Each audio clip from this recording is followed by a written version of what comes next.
Hi. Hello, hello everyone. Hello, Marcia. Hello, Judy. How are you? Good. How are you guys? Doing great. Doing well. Thank you so much for joining us. So we have just gone live, so I'm not certain how many folks we have in the audience yet. But Amanda, can we start everyone off with a question? Is that possible? Something like, what is your favorite dessert? And let us know where you're watching from today. I am coming to you live from overcast Atlanta, Georgia. Where are you at, Marcia? I am in the sunny Miami after, almost a week of heavy rain and some flooding. But today is nice and sunny. In my, should I say my favorite dessert? Yeah, absolutely. We'd love to hear it. Key I thought that was a question for us. Oh, okay. Key lime pie. Ooh, that's fancy. What about you, Judy? I am coming to you from Nashville, Tennessee. It's pretty mild. It's sunny. It's almost 70, which is nice. I like a nice room temp weather, so it's pretty good for my taste. And my favorite dessert, a chocolate cobbler, maybe. Ooh, Nice, brownie, like a warm brownie with a vanilla bean ice cream. That sounds good. I'm gonna have to go with a cheese flan, either a good cheese flan or honestly just chocolate chip cookie. You cannot go wrong with a chocolate chip cookie in my book. I actually just learned what a choco flan is. Have you guys ever had choco flan? Oh, yes. Yep. I can't believe I didn't know. It was a family gathering and somebody brought a choco flan and I'm like, is that flan on top of a chocolate cake? And they're like, yeah, choco flan. I'm like, okay, I didn't know that was a thing. It's like the best of both worlds. So amazing. So if you're just joining us, we are here today to talk about OCD in the Latinx and Hispanic communities. And I am so excited to host/moderate this stream with my friends, Marcia Rabinowitz and Judy Merchaides. So let me get started before I jump the gun and start talking about OCD, because we all know Alex loves to talk. I am going to read our intro here. This live stream is educational and is not intended to replace therapy. For treatment-related questions, please work with your provider or contact a local clinician. You can use the IOCDF's online resource directory at iocdf.org/find-help to locate a trained clinician near you. The International OCD Foundation is not a crisis hotline. If you are in crisis or you are ever feeling suicidal or unsafe, please go to your local emergency room or call 911 or the 988 Suicide and Crisis Lifeline by dialing 988. You can also access online at www.988lifeline.org. We want to create a safe space and be kind and respectful to everyone. At the end of the day, we're all here to support one another. A note that this is being broadcast on several social media platforms and is being recorded. Yay! So with that out of the way, I would absolutely love to get started and introduce my lovely guest today. And I will introduce myself last because we all know who I am and don't want to hear from me. Let me pull up your bios, ladies. Here we go. So I have the amazing Marcia Rabinowitz here. Marcia is a clinical psychologist licensed in Florida and Massachusetts. Is that Massachusetts? Founder and owner of CBT Clinic for OCD and Anxiety in Miami. She specializes in evidence-based treatment for adults struggling with OCD and anxiety disorders. Dr. Rabinowitz is passionate about working with OCD clients and about multicultural factors in the clinical setting. In addition to her clinical work, Dr. Rabinowitz is a board member of the OCD CSFL, a regional affiliate of the IOCDF and part of the IOCDF DEIAC Committee and chair of the Latinx Hispanic Task Force. Dr. Rabinowitz offers therapy services in English, Portuguese, and Spanish. Thank you. You're so welcome. Thank you for that beautiful bio. And I have also here Dr. Judy. Dr. Judy Mirchaitis is a licensed clinical psychologist and the director of operations at the Nashville OCD and Anxiety Treatment Center in Nashville, Tennessee. She completed her graduate work at the University of Louisville under the direction of Monica Williams, where she focused her research on cultural influences on OCD and anxiety disorders. Dr. Mirchaitis is on the nominating committee for the DEIAC and a member of the Latinx Hispanic Task Force. She is of Mexican heritage and is fluent in English and Spanish. Yay! And for those of you who may not know, the DEIAC, it's such a mouthful, is the Diversity, Equity, and Inclusion Action Council, which is a part of the IOCDF. And we are all here members of that council. And so part of our mission is to bring awareness to Latinx/Hispanic issues arising in OCD treatment, OCD barriers to treatment, anything that has to do with OCD essentially, and our Latino culture. My name is Alex. If you don't know me, Alexander Reynolds. Most folks just call me Alex. I am not a clinician. I am an IOCDF advocate.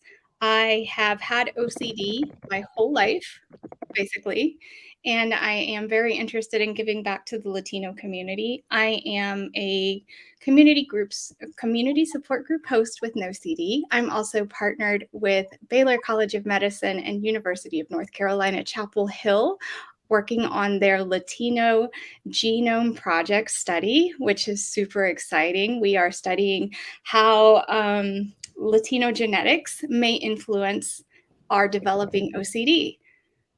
I am also a board member of OCD Georgia, as well as a member of the DEIAC. So that is such a mouthful. So let's get right into it. Judy. Yeah, of course. Yeah. So thank you all for those who are here. I don't think we have a way to like get a head count or anything like that. So I don't know who we're talking to necessarily, but I do see we have somebody from San Diego, California, so that's good. Hi. But thank you all who are here.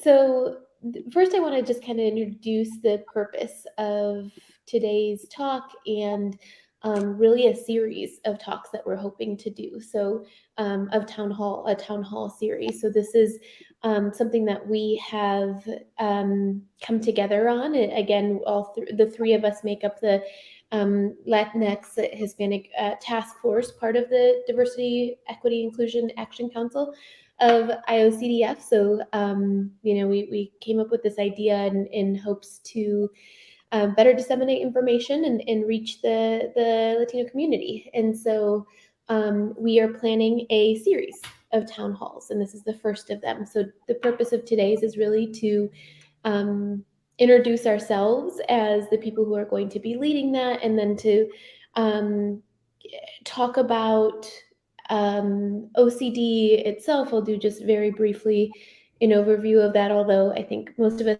being here, we know what that is, but and talk about shame and stigma that can come, particular in this community, that may be a barrier to treatment or to family support, or we'll certainly get into that. So we have that planned. We have others that we are planning to do in Spanish. So if you are coming here hoping to hear us speak in Spanish first, I'm sorry that that's not what you're getting today.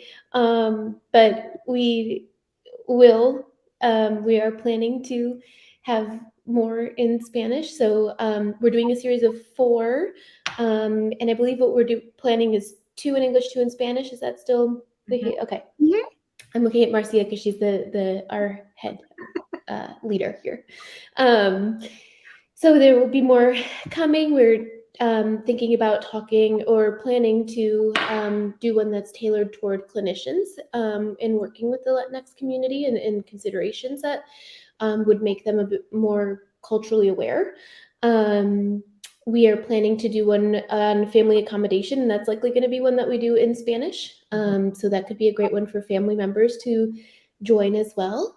What am I missing? I think there was one more maybe that we were thinking of.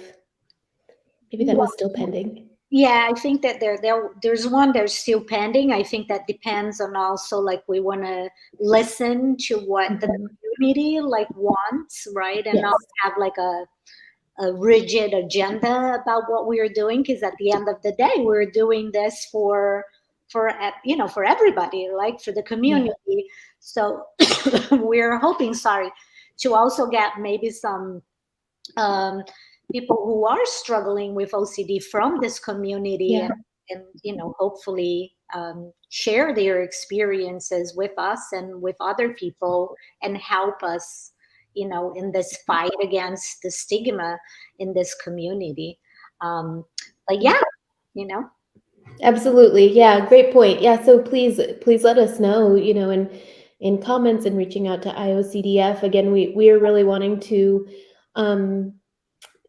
present ourselves as the people who are hoping to disseminate this information and people that you can refer back to, and that's going to be the arm that reaches out to this community. So if there's something that you have encountered, certainly if you're watching live and have a question, please let us know. But if something you think about afterward, in seeking treatment, in talking to your family about OCD, in anything that you've encountered that you feel like this has this cultural aspect to it that not everybody is really understanding, please let us know. We would love to touch on that. Okay. Are you ready? Should I talk a little bit about OCD? Let's do it. Yeah, absolutely. I think that would be awesome. I just want to jump in very quickly and say, feel free to reach out either directly to the IOCDF, or I have put my social media handle underneath my name. That way, if someone feels more comfortable reaching out directly, you can always reach out, and I will direct the question to whoever it is for, and we will get back to you on that. I know sometimes it is really hard, right, for our culture, for our gente, to shake off that stigma and even just reach out to ask a question. Sure. Yeah. I wonder if it would be I don't know, just to share a little bit about ourselves. I know I said in my bio that I'm of Mexican heritage, but just to each of us provide a little bit of what our background is, just to show what we represent here before we jump into OCD specific stuff. Are you two okay with that? Yeah, absolutely. So I am born in the US. I was born in Michigan, but of Mexican heritage. Both my parents were born in Mexico. And so my first language was Spanish, because they immigrated when I was very young. And so nobody knew English yet when I was born. So my first language was Spanish, not my primary anymore, because I never went to school in Spanish or anything like that. But still fluent, but that is my background. All right. Well, I guess it's me. I was born and raised in Brazil, Rio de Janeiro. So I kind of like just came to the US. I was 26 years old when I kind of like came with my husband for training purposes. And we decided to stay. So it's been like 20 something years that we've been here. But, Portuguese is my native language. I learned Spanish, like also in Brazil, but also throughout my training and career. I had to like work with a lot of immigrants, like Spanish speaking immigrants. Throughout my career, and since I've been here in Miami, like there is a big Hispanic and Latinx community, so that has been like a really like plus from for me moving here to Miami. So I have been also like putting that in place, but my native language is Portuguese. Awesome. Thank you, Judy. Thank you, Marcia. I guess I'll go. So I am Boricua or Puerto Rican. Huepa. So, y'all know I had to sneak it in there. So I was born in Panama. I am actually an Army brat. My first language was Spanish, although it is not my strongest anymore. I am still fluent in both. I have been working with the Latino Hispanic population since I really started my first real job as a domestic violence victim advocate or asesora de la víctima de la violencia doméstica. So I worked with both documented and undocumented immigrants in helping them navigate court cases and sometimes securing U visas.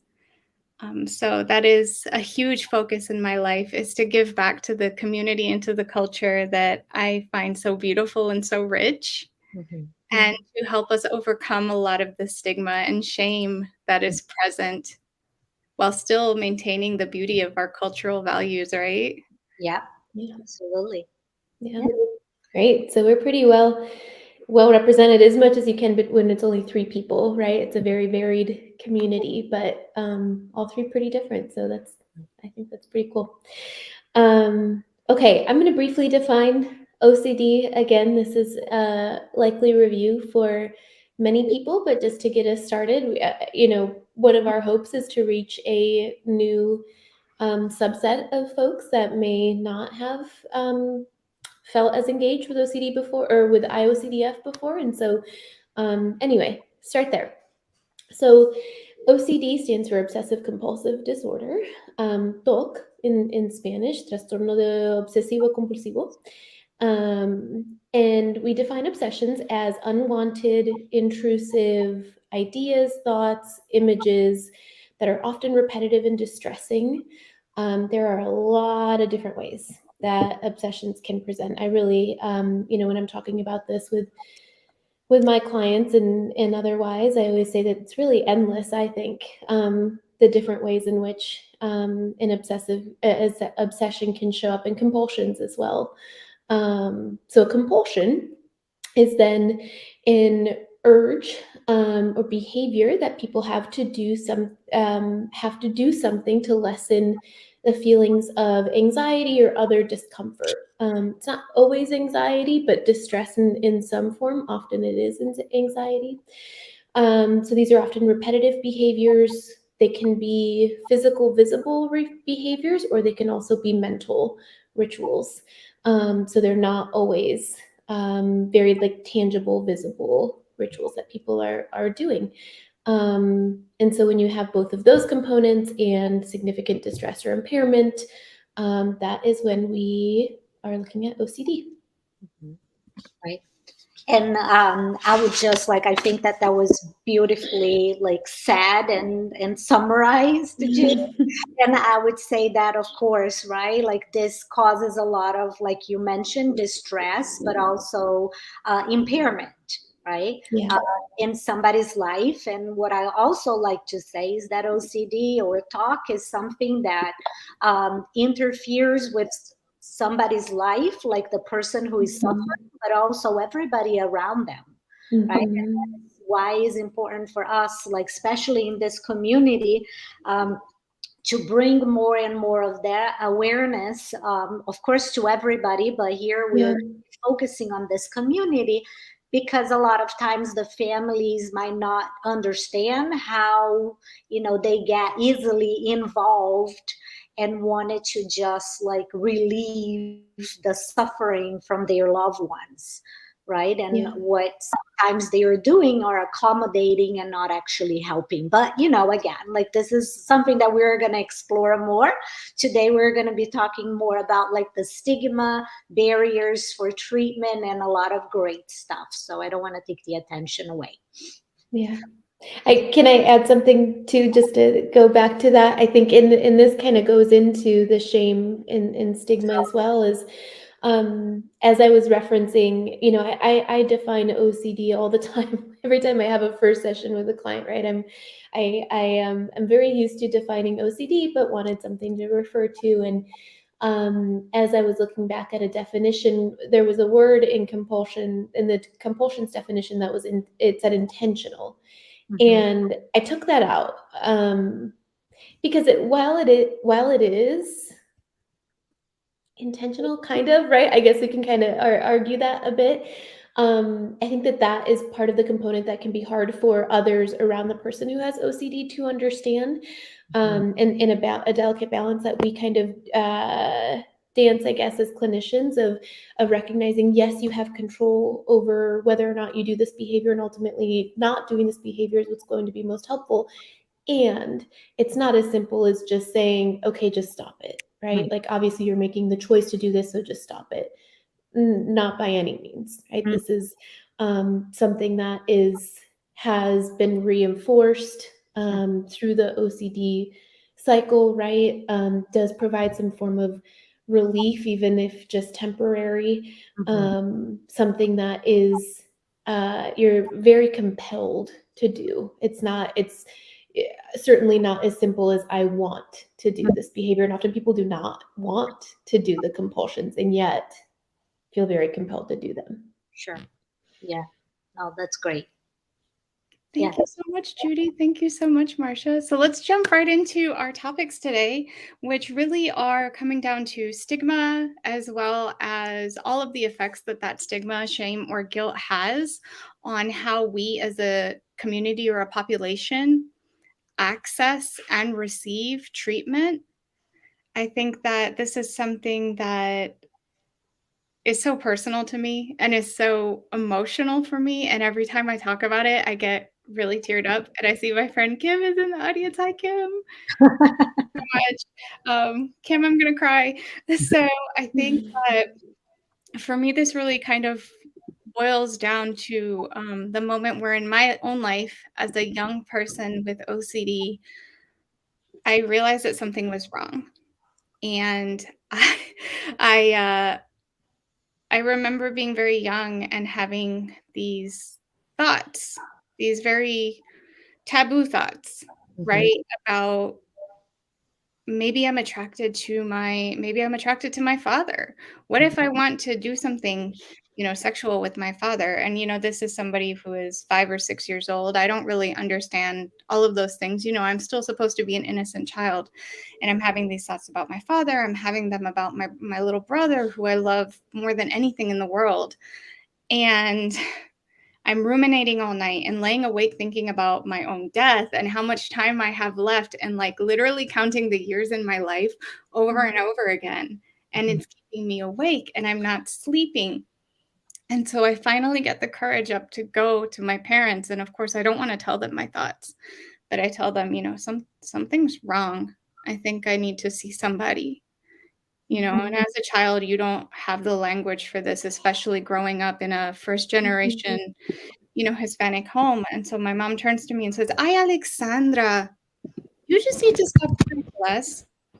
No te preocupes tanto. Eso de psicólogo, eso es para la gente enferma." Oh, that's for sick people. Like, yeah, tú no eres enferma, eso es para la gente muy enferma. And I was like, oh, okay, well, I guess I don't need help. And in just that one moment, all of that cultural stigma, all of that cultural shame came crashing down on me as a very young child, and it became a burden that I bore on my shoulders for so long. I think honestly, until I was in, maybe my mid-20s, and I finally started to think maybe I could seek out help. And even when I did, I felt so much shame around it because I was letting my family down. Yeah.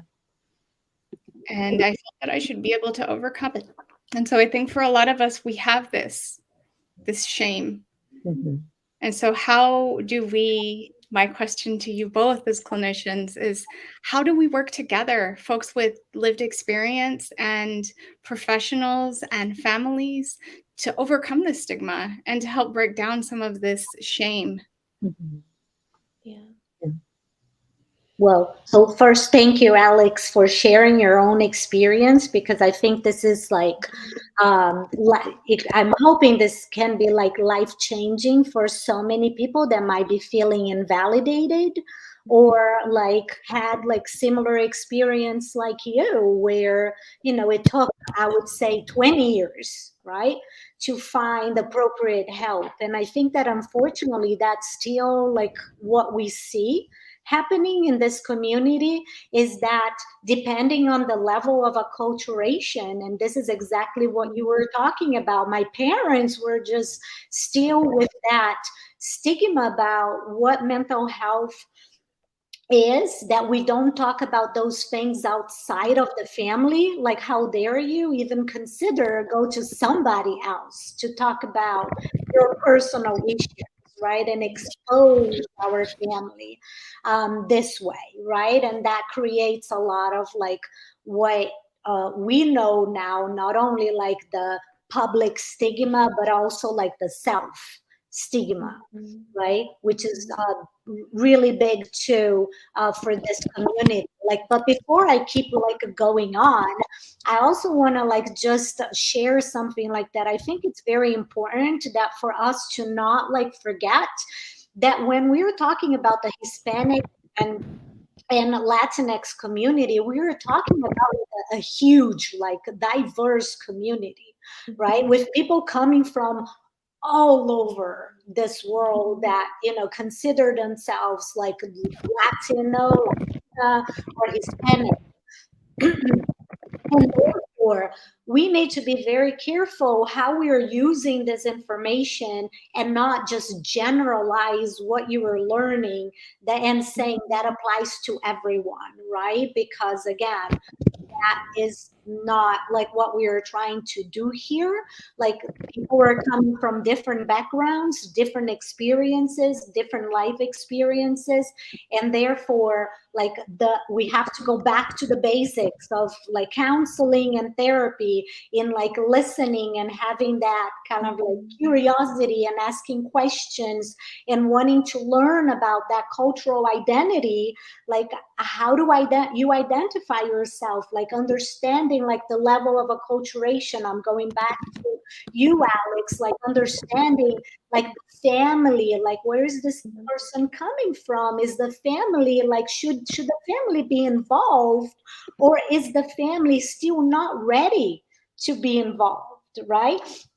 I usually like to say, when working with this population, we always bring like a lot of family members, but that's not to generalize, because sometimes that's not helpful, right? So I think that there is a lot of like work still to be done, but I think that a topic that a lot of times is forgotten is this idea of the level of acculturation of your client, but also the family, because I think that behind that level of acculturation, you're going to see the willingness to seek or not for treatment, and the family or not like willingness to get involved, and also like how much, you know, work, you know, how much work you can do with them around that, or how much more psychoed you need to bring to the family, right? And then again, depending on the level of acculturation, if you are a clinician that don't speak Spanish, that's okay. Like, bring resources in Spanish to the family, and do therapy with your client in English. But, you know, again, like making sure that that connection and collaboration is there. Yeah. And I'll add briefly to that before making my own points too, that, you know, just recognizing that as we talk about this in a lot of our perspective, though not exclusively, right? Because Marcia, you have not always lived in the United States. It is we're talking about Latinx, Hispanic families in the U.S., right? And that might look differently in different countries and different communities, right? A couple things to Alex's question. First, and I feel like now I'm on a soapbox about this, but it's fine. It's my soapbox to have.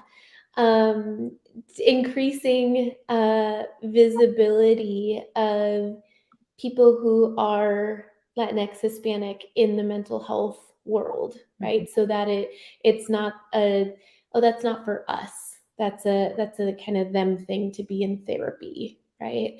And seeing people with lived experience, psychologists, therapists, others, right, advocates who are very much a part of this community, and so people feel represented in the community, that this is a us thing too. And then I think also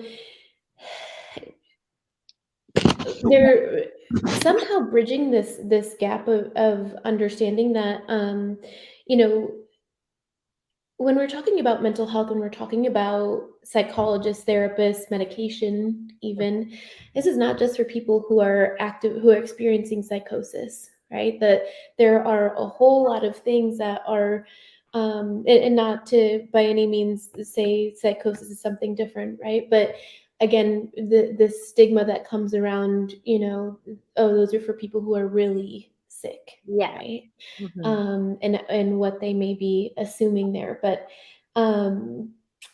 talking about things that feel very relatable to the community, talking about, hey, have you ever experienced anxiety when doing blank, right? Or how about, have you seen someone? It is almost undeniable that they are going to know somebody who they have noticed have anxious features, who potentially have OCD, right? It's likely that they have seen that as well, who have experienced depression, just based on the statistics of what we know, the base rates of these things. They're going to know somebody, right? And so talking about those things in a way to again bridge that gap and understand, okay, yeah, and guess what helps? Therapy can help, medication can help, and we have a plan for this, right? There's a way to go about this that can help further the understanding too, I think. Yeah, and I would like Judy. I would add that for this community, a lot of times like going first to a therapist might be like a huge jump, right? So then maybe like the work is also like educating more the primary care physicians, because a lot of times they're gonna go first to them with physical like, well, in this community we go first, right? We're going to be talking about our physical symptoms first, right? And kind of like, instead of going like, oh, like I'm anxious, or I'm depressed, or I'm like struggling with this, like I might like start with somatic complaints. So maybe like educating even more the primary care, the family physicians, that they will feel safer to go seek for help first. But also, in addition to that, we all know that even though this community is very diverse, they care a lot about their families, but also about the religious background, right? So then OCD can have a lot of taboo topics, like Alex like brought up.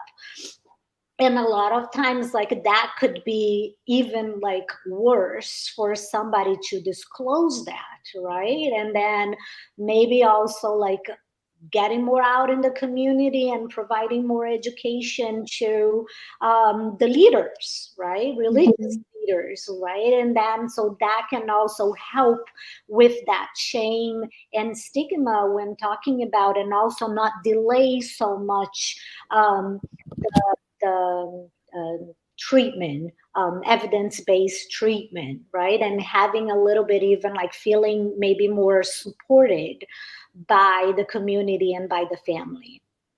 Yeah, we have a couple comments already. Somebody who said they were told that to pray is el diablo, it's the devil. Yes.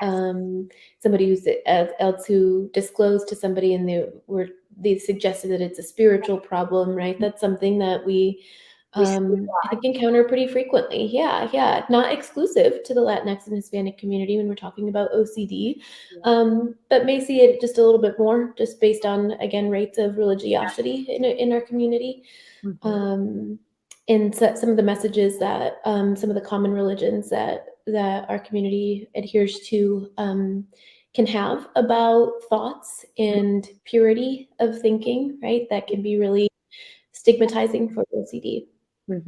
Yes, absolutely. Absolutely. Yeah.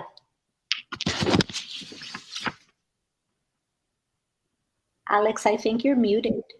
Yeah, something is going on where we can't hear you. Now you're muted. Yeah. Now There you go. We hear you. Who is this? Yo, it's time for a new episode.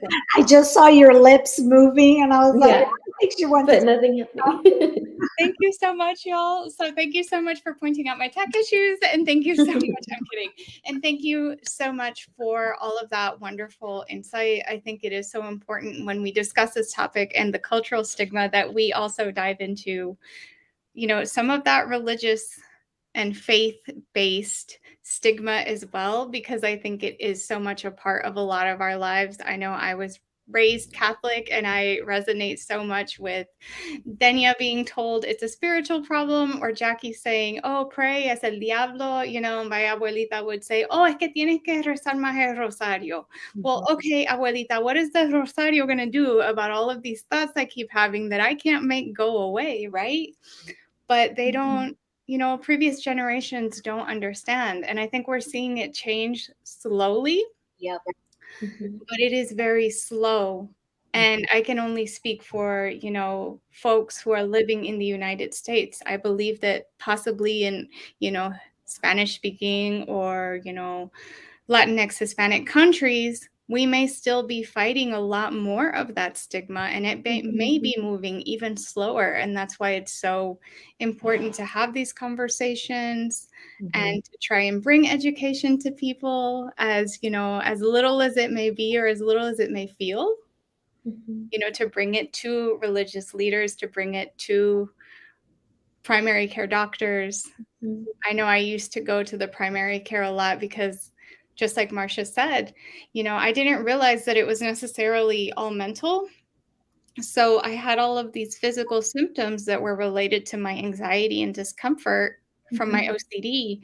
And I would go to the doctor for them. I'd be like, well, my stomach is always hurting, or like my heart feels like it's going to come out of my chest. I'm going to have a heart attack, you know, voy a tener un infarto. And I honestly thought that it was more physical and that something must be absolutely wrong with me and that they were just not finding it, which of course fed right into my OCD and made it worse. Yeah.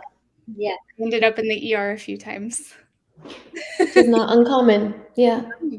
Not at all. Yeah. So yeah. So let me. I'm sorry. go ahead, Marsha. Well, so I think it's also like important, like to point it out, like a lot of the barriers, right? Like the stigma, shame, like are of course like big barriers for like the community to seek help, like and be in treatment, and sometimes that huge like delay in getting the appropriate treatment and prolonging the suffering, and a lot of times also increasing the severity of the symptoms.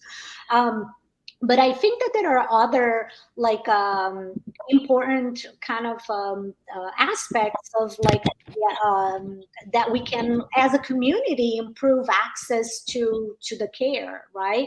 Like I think it's like the providing resources in Spanish. I think, you know, the IOCDF, ADAA, and other like a good big institutions are like providing more and more information in Spanish, or, you know, having the conferencia in Spanish, also providing a lot of that, which is great. So the language is an issue like out there that I think a lot of people are taking care of it, but also we can't forget about like the legal piece of it, right? That fear that for a lot of immigrants, right? Because at the end we're all immigrants.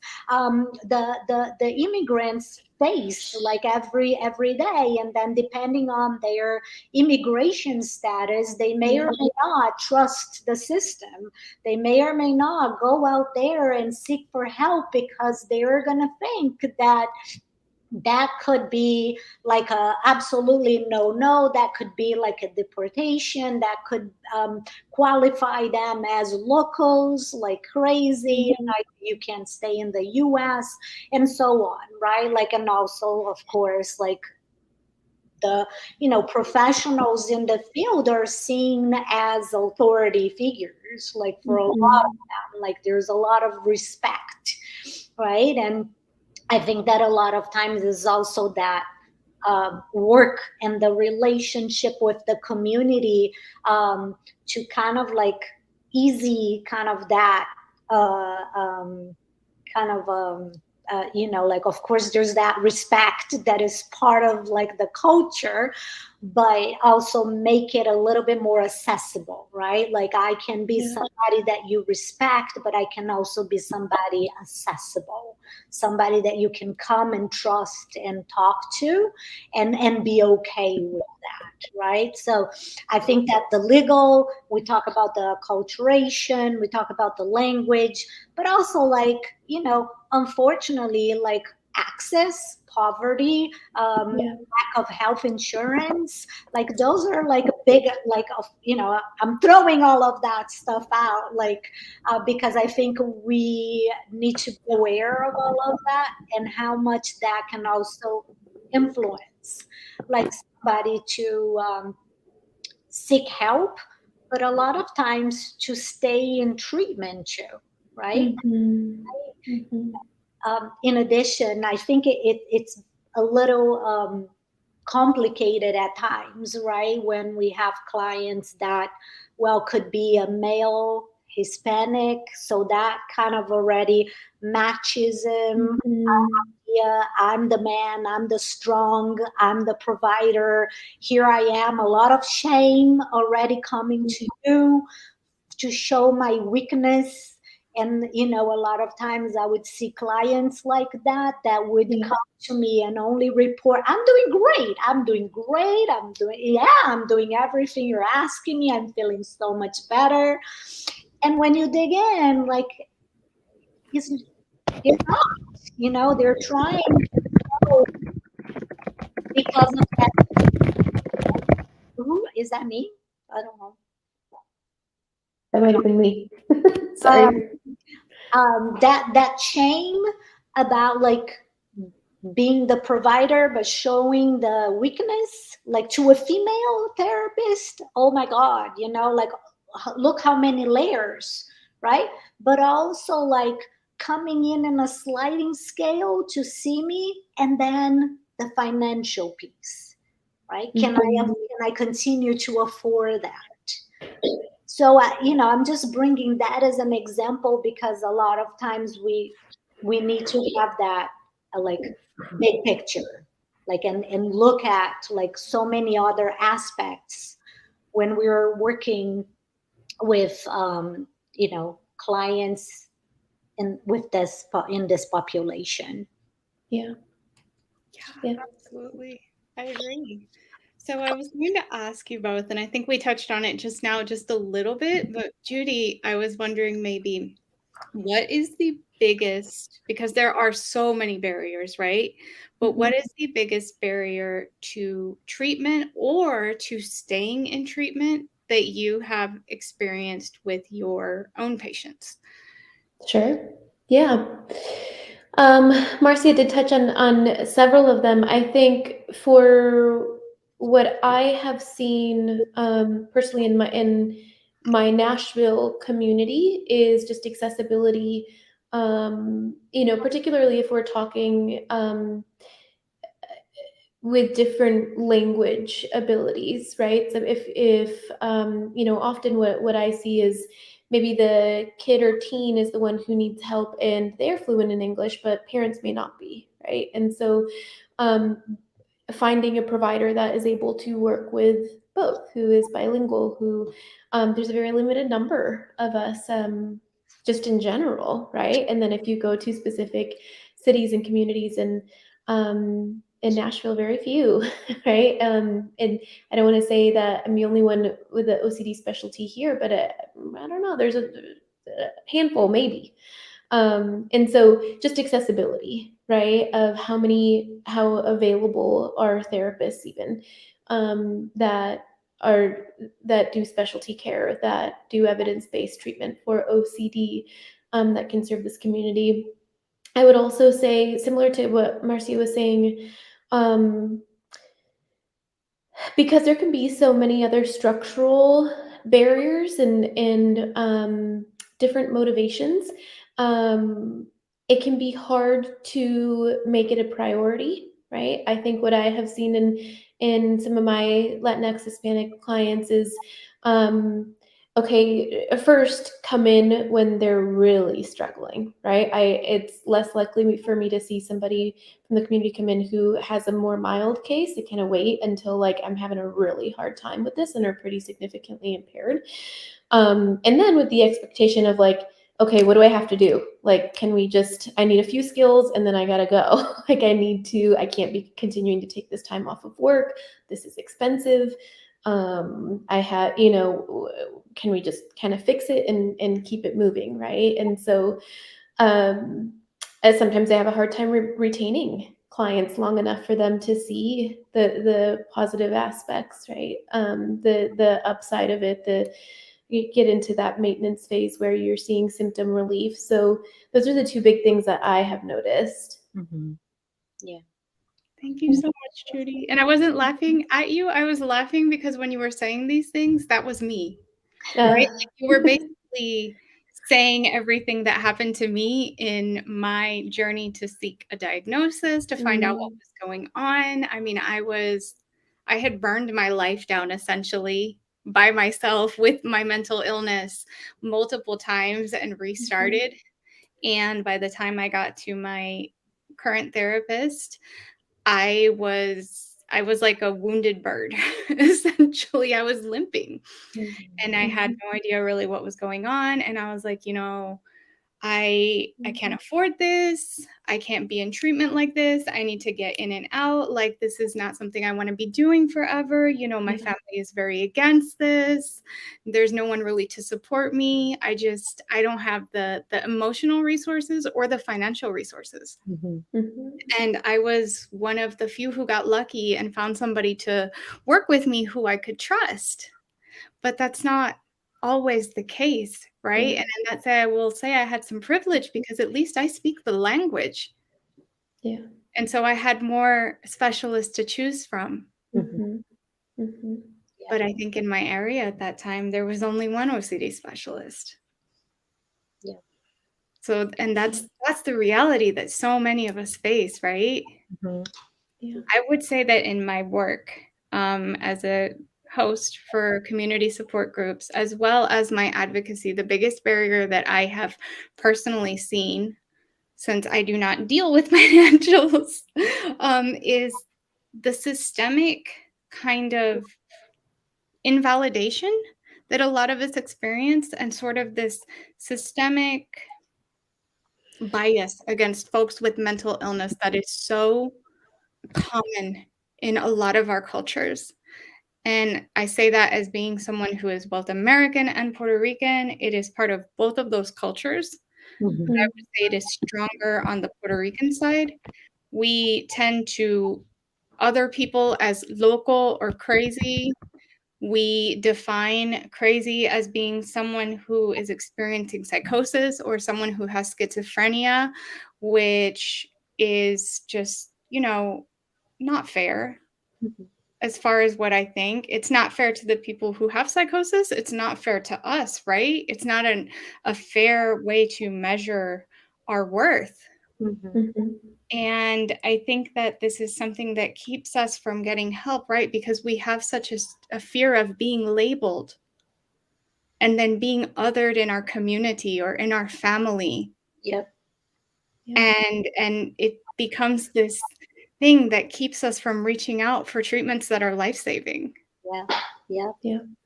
Of course. Even when we look back at the concept of and the definition in social psychology of stigma, right? It's like this characteristic that is attached to someone and that can lead to disapproval and discrimination, right? And this is exactly the lived experience that you and some people that are putting on the chat are also sharing. and the important like topics that you guys are bringing up and including in the chat here about like misdiagnosing, being, like the awareness and education and understanding about OCD in order for people to be able to even talk more about it, right? Like Alex, you also explained that like nicely. Like I didn't know what was going on with me. How could I like even explain if I didn't know what was going on internally, what was going on with me, right? So those are like great like comments. Thank you everybody for putting that out, but also like that Alex and Judy like bringing all of that great like pieces for us to kind of like get this conversation going, because it's again like a little by little, right? We can't do it all, but if we can do something, I think that we're getting slowly some place else, greater and better. Yeah. I do want to leave time for questions, but of course I have, some thoughts too. I'm also thinking about, the stigma that can come with, or the added, I don't know, shame, stigma, barrier with somebody, I'm thinking about children in particular, but not just children and adolescents, who's also undergoing a culture of stress and have that added weight, I guess, of I don't want to be different, right? And that's just due to acculturation status. And then adding to that, and now I am also different in this other way, that can feel really overwhelming. Oh, great point. Absolutely. Yeah. So yeah, I don't know if anybody like has questions. If you have questions, feel free to put them in the chat. If not, we're happy to spend the next few minutes just chatting. I think this has been such an amazing chat. Matt, thank you so much for the kind comments. You are always so sweet. And hello, Michael. It is so nice to see you. Oh, he's so That's sweet. nice. Yeah, that's very nice.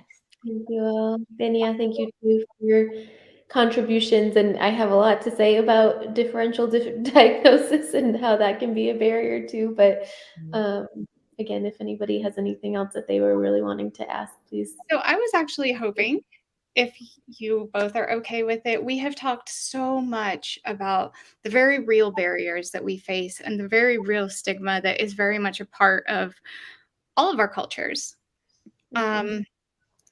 But I'm kind of wondering if we could leave it on a hopeful note, because I know all of that feels really heavy, right? And when I really start to think about it, or when I start to sit down to write blogs or to create presentations, I often end up feeling a little sad. So, and it does. It sort of makes you sad that we're here in 2023 and we're still facing all of these things, and that our culture can be so beautiful, but also parts of it can be so oppressive or be such a barrier to the very real treatments that we need. So, what can we leave as sort of a message of hope? I like it. I really do. I think this is great, Alex, and I think that part of this was my comment like a little bit ago, just saying like we can all do something, all of us. I'm always like on this, that even if you think it's like a little thing, it could be a big thing, right? And little by little, we're doing something greater, if not for now, like for 2 years from now and so on.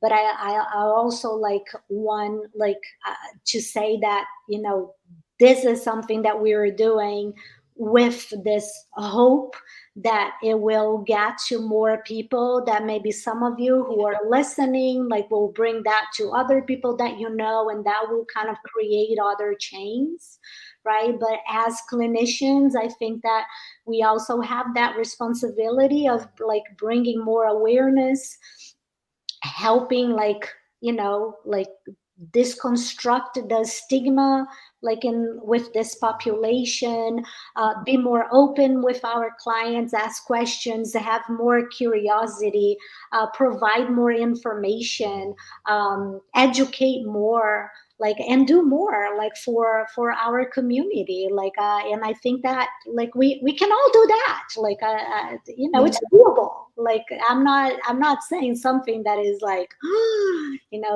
she's like crazy, like she's talking about that we can't do. We can do it. Mm-hmm. Yeah, I'll just briefly add to that too, that there's a group of us that really care and are really trying and are hoping to continue getting the message out. This is, again, a task force that us three have formed because it's really important to us. And so some hope there that this is not you're not being looked over. It's not lost in the conversation, right? I will also say just briefly too that I think the word is getting out. Stigma is decreasing, right? Like, I had a family member who recently just kind of casually dropped in conversation, like, "Oh yeah, my therapist said." Oh, really?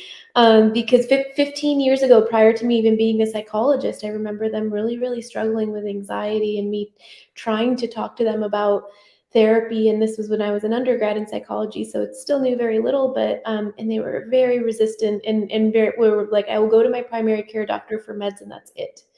And so to hear them recently just more casually talk about being in therapy, I was like, yes, we did it. I didn't do it, they did it, but as a whole. Yes. Thank you so much, Marcia and Judy. I think that's so beautiful. And just to address a question I see in the chat very quickly before we go, do y'all think it helps to have a counselor that understands your culture? I'm going to answer this from the perspective of lived experience. Yeah. I think that what is most important when you're talking to a OCD specialist is the fit. Do you and your therapist fit together? Is this somebody who you feel comfortable telling your most horrible, scary, taboo, intrusive thoughts? Is this someone that you feel comfortable guiding you through confronting your worst fears through ERP? If they can do that and they are affirming of your culture and open to understanding of your culture, then I feel that that is the most ideal situation you could be in. Would it be a perfect world if you had someone who understood your culture and was a good fit? Yes, 150,000%. But for right now, maybe that might not be the reality. So the next best thing, right, is someone who's a good fit and open to your culture. And as for my message of hope, Amanda has so wonderfully put in my information, my socials and my email, as well as information on how you can become involved and be an advocate. I think that what Marcia and Judy have said is spot on. We are slowly getting the word out. There are more clinicians, just like Judy, just like Marcia, who love working with the population. And there are more people like me, right, who are interested in becoming advocates, who want to speak out, who want to break the stigma. And I would love to have more of you join me on this fight as we bring awareness and stigma smashing greatness to the community.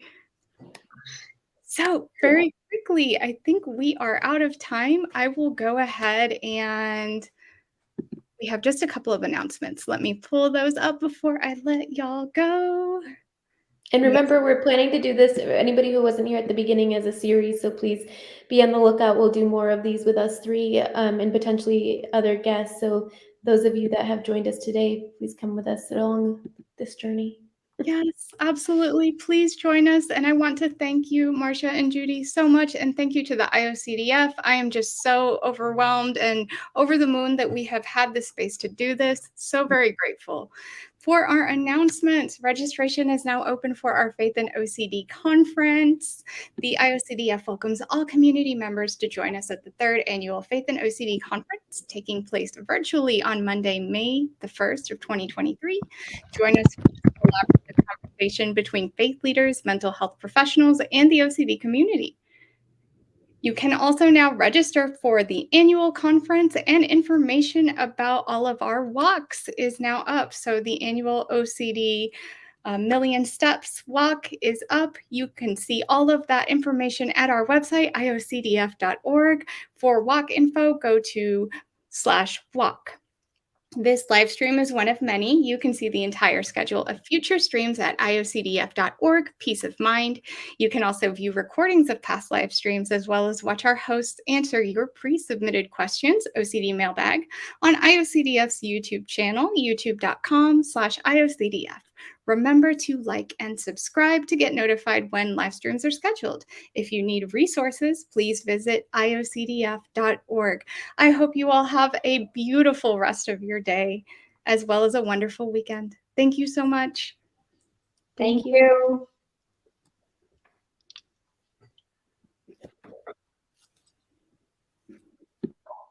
Okay.